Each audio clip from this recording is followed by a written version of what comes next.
Okay, stats. Let's talk conditional probabilities. This is basically you start with an initial condition, and then you see what the chances are that something happens when you already know something about it. So let's talk about number one. It says the number of E and F divided by the number of E. I'll talk about what that means. So you're dealt a card from a 52 card deck. Find the probability of getting a heart given the card you were dealt is a red card.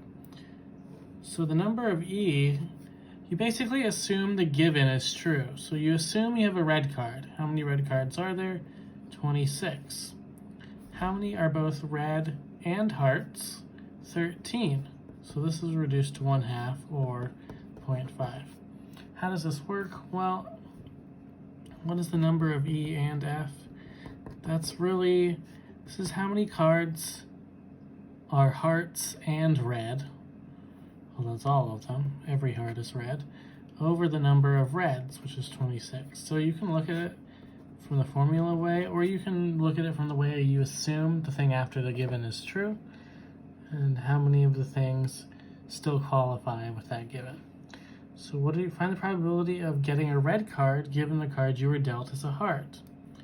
Well, okay, so again, how many hearts are there? 13. How many are red and hearts? Still 13, which is a probability of 1, which is a guarantee, because if you already knew you got a heart, if they told you got a heart, what are the chances you got a red card? Well, every heart is a red card, so that's pretty easy. Getting a jack given the card you were dealt is a face card. So the face cards are kings, queens, and jacks. There are 12 of them.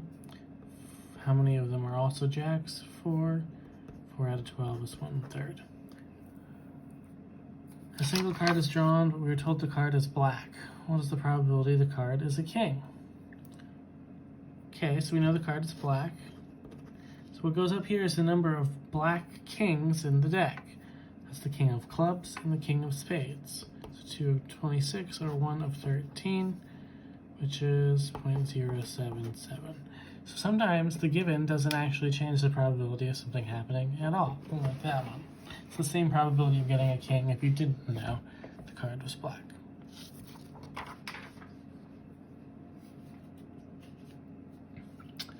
So this can come in more forms than just that. Sometimes it comes in table form. Here's a chart of men, women who have never married, been married, widowed, divorced. So if one person is selected, find the probability the person is female given that they're divorced. So we assume that the person has been divorced, so we can look at the total number of divorced people. Now our numerator is how many are female and divorced. So that's where female and divorced meet each other. That's the 13. Now, is divorced given the person is a man? So we assume the person's a man. That's 112. And how many are both divorced and men? 9. So it would be 9 out of 112. Let's see, what are these two as decimals? Put them in the calculator.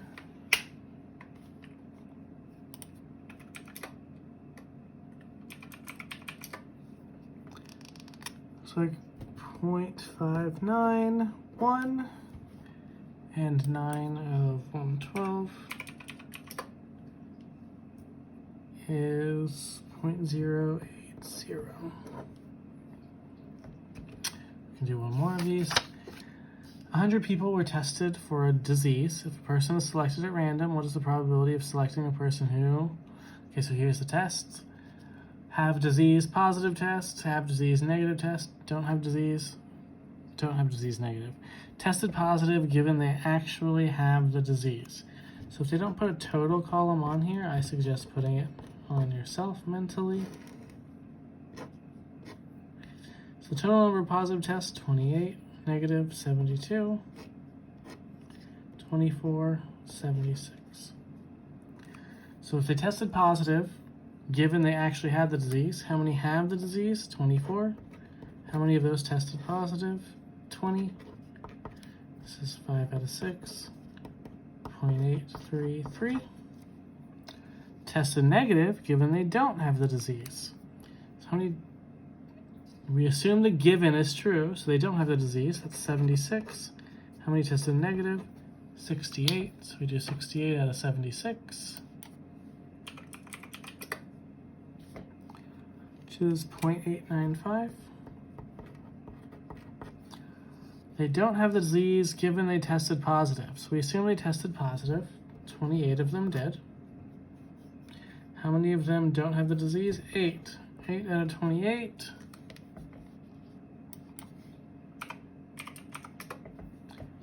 0.286. Okay, let's move to the next.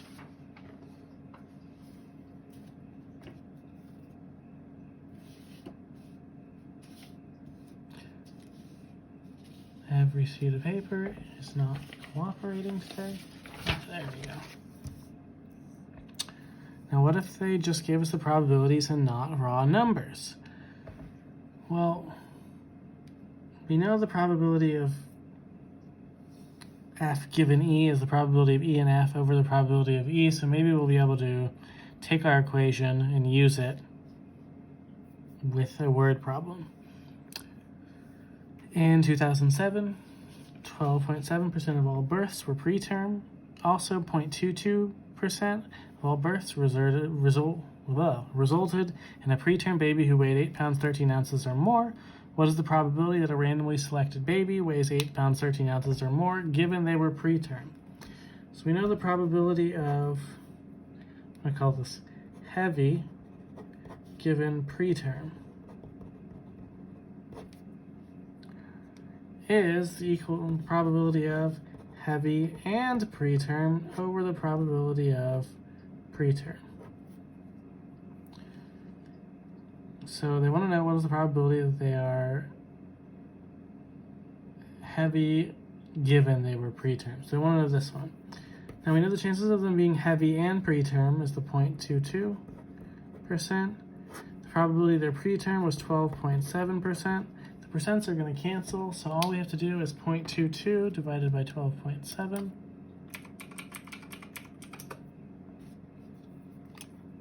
Which is 0.017, roughly. Because, and that should make sense somewhat, chances are if you are born preterm, you're not going to be 8 pounds 13 ounces or more. And that's the end of the first part of this section.